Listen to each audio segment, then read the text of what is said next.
Hola, muy buenas tardes. Yo soy el rabino Dr. Fischer Slagen. Quiero agradecer, por supuesto, en principio a las autoridades de Fundejus por haber organizado esta mesa. Agradecerle, por supuesto, a la doctora Laura Mato por haberme convocado para dirigir algunas palabras en este muy prestigioso panel. A mi amigo el doctor Franco Fiumara, por permitirme y honrarme compartir algunas palabras con su ponencia principal, y por supuesto es un privilegio, obviamente, estar compartiendo esta mesa con el doctor León Amiras. En estos breves minutos me gustaría compartir uno de los tantos temas de los cuales podríamos hablar sobre la contribución del sistema jurídico judío a las democracias y a los estados de derecho modernos, que es sobre si es posible la coexistencia democracia-religión y qué es lo que tiene para aportar de forma más relevante y coyuntural el judaísmo. Para eso podríamos comenzar muy brevemente para un poquito rememorar, ¿no es cierto?, la sabida invocación bíblica como base del contractualismo moderno por sus fundadores como Thomas Hobbes, John Locke y Jean-Jacques Rousseau, quienes han analogado el pacto Dios-Pueblo de Israel con el Estado, con el pacto Estado-Ciudadano, a partir ya del Éxodo capítulo 24, han analogado también la liberación de la esclavitud justamente con del Éxodo capítulo 1 y capítulo 15, con las libertades, ¿no es cierto?, individuales, la descentralización del poder y la igualdad ante la ley, aún para el primus inter pares, a partir del Éxodo 18 y del Deuteronomio 16 y 17,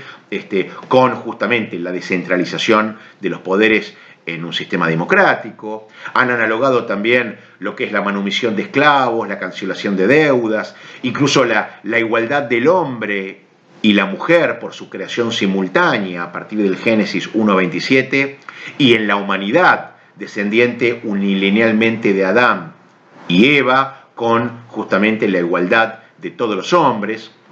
¿no? La protección al débil en la figura del forastero, del huérfano y de la viuda a partir del Éxodo 22 y del Deuteronomio 10, justamente con la defensa del más vulnerable en los sistemas democráticos, la lucha contra la pobreza, la solidaridad y, por supuesto, la demanda de justicia social, en donde uno lo puede ver como eso está preceptuado en cada uno y todos los profetas bíblicos.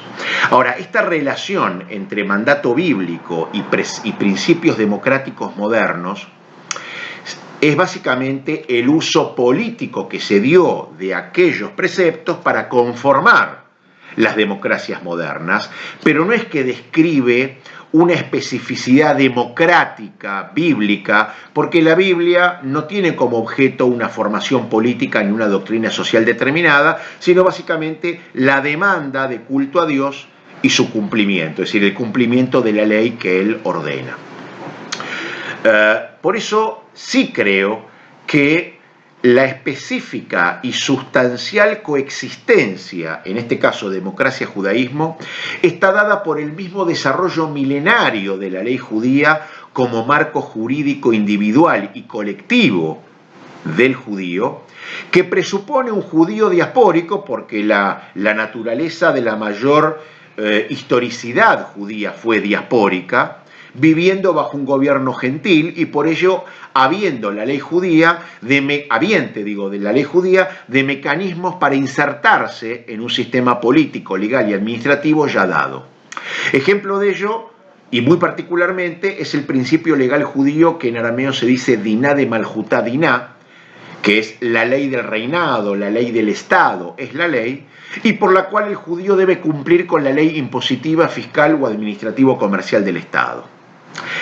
La ley judía, por ello, entonces, valida la legalidad estatal acatándola, pero ante el conflicto entre la ley estatal y la ley religiosa, la obligación para la ley estatal expira por no ser el deber ante la ley religiosa pasible de caducidad. Y es esta precisa distinción, que paradójicamente parecería ser subversiva, es esta precisa distinción entre la ley divina como autoridad y la ley estatal como poder de una sociedad que produce para sí un mecanismo gubernamental como marco existencial conforme a sus principios, es precisamente esta distinción lo que evita todo despotismo, es lo que evita que se traspasen los límites en una natural tendencia totalitaria del poder. En otras palabras, la autoridad trascendente como valor imprime un deber que demanda al hombre y que restringe el poder transitorio como instrumento que imprime una obligación que satisface al hombre. Lo primero sería la religión, lo segundo sería el Estado. Y por eso en el judaísmo, solo el deber preceptual otorga significado a la existencia y el hombre se reconoce como tal únicamente ante Dios. Por eso, a lo largo de toda la historia bíblica y judía, ustedes van a ver cómo los patriarcas y las matriarcas bíblicos, más los profetas, por supuesto también, dan cuenta de ello y en coherencia con el versículo del Deuteronomio 32, cuando dice, porque no es cosa vana para ustedes, la Torá, la Biblia, sino que es su propia vida, es donde se cancela toda institución humana frente al deber preceptual ante su disyuntiva. ¿Por qué? Porque justamente en esta estructura de deberes y obligaciones, la autoridad y el valor es Dios, que imprime un deber preceptual y que demanda al hombre, frente al Estado, que es el poder transitorio y es un instrumento que obliga al hombre, pero para satisfacer en su concreción axiológica. Luego, dicho esto, la obligación para con el Estado no es absoluta y por ello es objetable, es apelable. Es básicamente un instrumento en función del deber. Incluso en democracia, cuando se obliga contra el deber impuesto por la Torá es la que tiene la prioridad por su significado axiológico y no instrumental. ¿Por qué? Porque es deóntica, no es consecuencialista. Contrariamente, fíjense, si la mera legalidad implicase obediencia absoluta, deviniendo el instrumento elegido por la sociedad para sí misma, en significado de esta misma sociedad, ahí es donde acontece el fascismo. Insisto, cuando el instrumento que erigió la sociedad para sí misma deviene en significado de esta, es donde acontece el fascismo. Porque es donde el ciudadano justifica crímenes alegando obediencia a la ley legítimamente sancionada, haciendo del Estado el valor y el deber supremo, sin poder objetarlo. Esa fue la justificación que dio Adolf Eichmann para justamente legitimar, o al menos querer librarse él de responsabilidad frente a los crímenes de lesa humanidad cometidos. Así, y para terminar, el judaísmo, su ley, manifiesta de facto y cotidianamente sus observantes la relación y la contribución efectiva a la democracia, demandando la constante vigilia distintiva entre finalidad e instrumento, autoridad y poder, deber y obligación, valor y ley,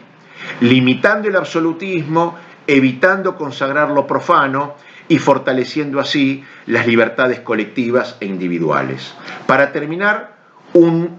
pequeño ejemplo muy actual de esta distinción. Hoy el Estado de Israel tiene una ley por la cual todo tribunal rabínico que se encarga de casamientos y divorcios vinculares en el judaísmo, dado que en el divorcio vincular el hombre es el que tiene que firmar y concederle el divorcio a la mujer frente a su petición, en caso de por alguna razón arbitraria que el hombre no quiera firmárselo, entonces el tribunal rabínico puede mandar un exhorto directamente al Estado de Israel y esa persona cuando ingresa en el Estado no puede volver a salir del Estado siempre que no firme y no le dé el consentimiento para este divorcio vincular. ¿No es cierto? Ahí es donde nuevamente uno puede ver cómo la ley religiosa puede, en este caso, muy patentemente, ¿no es cierto?, liberar de la tendencia del poder absolutista o estatal o individual frente a una autoridad trascendente, nuevamente distinguiendo valor de ley, deber de obligación, autoridad de poder. Muchísimas gracias y estoy, por supuesto, abierto a todo tipo de preguntas. Muchas gracias.